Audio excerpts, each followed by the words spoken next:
बिस्मिल्लाहिर्रहमानिर्रहीम। अस्सलाम वालेकुम स्टूडेंट्स। उम्मीद करता हूँ कि आप सब लोग खैरियत से होंगे।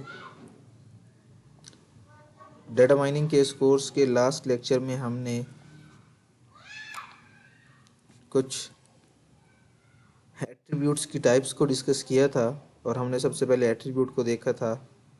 उसके बाद हमने एट्रीब्यूट की जो टाइप्स थी उनमें नॉमिनल, बाइनरी और ऑर्डिनल को डिस्कस किया था और हमने बताया था कि नॉमिनल के अंदर हमारे पास जो एट्रीब्यूट है उसकी एक से ज़्यादा स्टेट्स होती हैं, कैटेगराइज किया जाता है उसको डिफरेंट स्टेट्स के अंदर।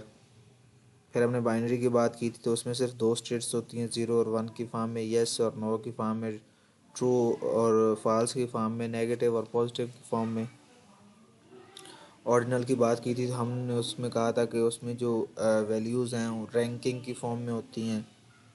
जैसे आप किसी ऑर्गेनाइजेशन में रैंक देख लेते हैं, अपने ग्रेड देखने ABCDEF। अगर आप देख लें किसी साइज़ को, लाइक पिज़्ज़ा का साइज़ हम देख लें, स्मॉल, मीडियम, लार्ज, ठीक है। तो ये आपके पास रैंकिंग की फॉर्म में होता है। उसके बाद आज हम न्यूमेरिक एट्रीब्यूट को डिस्कस करें। ये हमारे पास थे अपना अदर एट्रीब्यूट्स। आज हम जिनको डिस्कस करने जा रहे हैं वो हमारे पास है न्यूमेरिक एट्रीब्यूट। जिसमें हमारे पास जो वैल्यूज़ होंगी वो इंटीजर वैल्यूज़ भी हो सकती हैं और रियल वैल्यूड भी हो सकती हैं। हमारे पास इंटीजर वैल्यू, आपको इन चीज़ों का उम्मीद है कि अच्छी तरह आइडिया होगा, किसी भी प्रोग्रामिंग लैंग्वेज में आपने इनको डिस्कस किया होगा। और रियल वैल्यूज़ का जो हमारे पास न्यूमेरिक एट्रीब्यूट है उनको फर्दर दो कैटेगरीज में डिवाइड किया गया। एक है इंटरवल और दूसरा है रेशियो। अब जो हमारे पास इंटरवल है इसमें क्या होता है कि कुछ फिक्स साइज का जो अपना गैप होता है एक एक वैल्यू और दूसरी वैल्यू के दरमियान, हम उसे ये कह सकते हैं। जैसे आज से 4 साल पहले 2017 था और अब क्या चल रहा है 2021। तो ये एक इंटरवल है, ये एक गैप है, ठीक है। टेम्परेचर जो है फ़ारेनहाइट में ये है और सेल्सियस में ये है, तो उनका आपस में एक गैप है। अब जो इंटरवल है इसमें जो 0 पॉइंट है वो नहीं होता। उसकी रीज़न, अगर हम बात करें कैलेंडर है या कोई डेट है हमारे पास, तो ना तो कभी कोई 0 कैलेंडर हुआ था, कोई 0 मंथ नहीं था, कोई 0 ईयर नहीं था, और ना ही कभी कोई 0 डेट हुई है। बात क्लियर होगी। उसके बाद है रेशो। अब जो रेशो है उसमें हम ये कह सकते हैं कि हम कंपैरिजन की बात कर सकते हैं। जैसा कि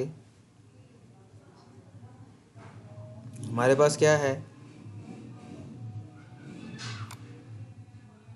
ये जो टेम्परेचर है और ये जो टेम्परेचर है, इसमें रेशियो क्या है, ये टेम्परेचर 10K इस 5K के डबल है। तो हम इसमें जो रेशियो एट्रीब्यूट में बात करेंगे, हम इसमें किसी भी दो पॉइंट्स की जो रेशियो है उसको लेके चलेंगे। उसके बाद हमारे पास डिस्क्रीट वर्सेस कॉन्टिन्यूस एट्रीब्यूट्स। अगर हम डिस्क्रीट की ये वो बातें हैं जो आप लोगों ने ऐसे समझे कि बचपन से पढ़ते आ रहे हैं। डिस्क्रीट में हम बात करें तो हमारे कॉन्टिन्यूस और डिस्क्रीट में क्या होता है कि डिस्क्रीट में हमारे पास जो वैल्यू है वो कॉन्टिन्यूस की तरह नहीं होती। लाइक हमारे पास क्या है, एग्जाम्पल ने जिप कोड लिखा है। जिप कोड जो है वो इंटीजर की फॉर्म में हो सकता है, लाइक 234, ये 234, ये इस टाइप का।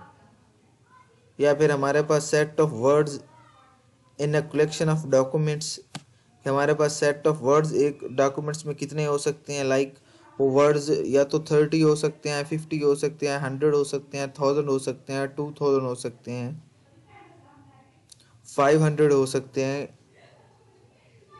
वो 500.5 नहीं हो सकते। बात की समझ आ रही है? जैसे आपके पास एक डिजिटल वॉच है, उसमें क्या होता है कि आपके पास फर्ज करें 5:30 उस पर टाइम है, तो आपको अगला जो टाइम आएगा 5:31 आएगा, 32 आएगा, 33 आएगा, वो उसकी डिस्क्रीट। और आप जो दूसरा क्लॉक की बात कर लें तो उसमें वैल्यूज़ क्या हो रही होती हैं, कॉन्टिन्यूसली चल रही होती हैं। यहाँ पे हम इसको ये भी कह सकते हैं, जो हमारे पास डिस्क्रीट एट्रीब्यूट है उसमें हम सिर्फ इंटीजर वेरिएबल्स को ले सकते हैं। कैसे? इंटीजर में वैल्यू आ सकती है 1 आ सकती है, 2 आ सकती है, 3 आ सकती है, 1.5 2 3 ये नहीं आ सकती, पॉइंट वाली वैल्यूज़ नहीं आ सकती। और जब हम कंटिन्यूस की बात करते हैं तो उसमें हमारे पास रियल वैल्यू का कॉन्सेप्ट आता है। जैसे टेम्परेचर है, जैसे हाइट है 5.7 इंचेस, 5.6 इंचेस, 5.5 इंचेस, वेट है आपका 69.5 kg, 60.5 kg। तो ये आपके पास जब भी हम रियल वैल्यू की बात करें तो हमारे पास उसमें जो कॉन्टिन्यूस अब आप डिस्क्रीट एट्रीब्यूट को आप इंटीजर एट्रीब्यूट बोल सकते हैं, इंटीजर वैल्यू बोल सकते हैं, और जो कॉन्टिन्यूस है आपके पास उसको आप रियल या फ्लोट वैल्यू जिसे हम कहते हैं वो आप बोल सकते हैं। बात क्लियर हो गई? उम्मीद है कि आप लोगों को ये क्लियर हो गया होगा। नेक्स्ट जो है इसके आगे बेसिक स्टैटिस्टिकल डिस्क्रिप्शन है डाटा की। तो इसमें सिर्फ मीन, मीडियन, मोड को बताया गया है सेंट्रल टेंडेंसी के। ये आप लोग एक दफ़ा थोड़ा सा देख लीजिएगा। इस रिप्रेजेंटेशन को हमें इतना ज़्यादा डीपली करने की ज़रूरत नहीं है। हम नेक्स्ट क्लास में अपना जो थर्ड लेक्चर है, ये बेसिक जो ओवरव्यू था डाटा के बारे में वो मैंने आपको दे दिया है। उसके बाद जो नेक्स्ट लेक्चर है उसमें हम अपना third chapter data pre processing का जो है वो हम स्टार्ट करेंगे। आपको बस इतना याद होना चाहिए कि हमने जो मॉडल डिस्कस किया था उसमें सबसे पहले हमने डाटा कलेक्शन को देखा था जो हमने अब तक पढ़ लिया। उसके बाद हमने प्री प्रोसेसिंग को देखा था। वो हमारा नेक्स्ट चैप्टर होगा कि प्री प्रोसेसिंग में क्या होता है। तो इंशाल्लाह हम अपनी क्लासेस को इस तरह लेके चलते रहेंगे। अपना ख्याल रखिएगा। अल्लाह हाफिज़।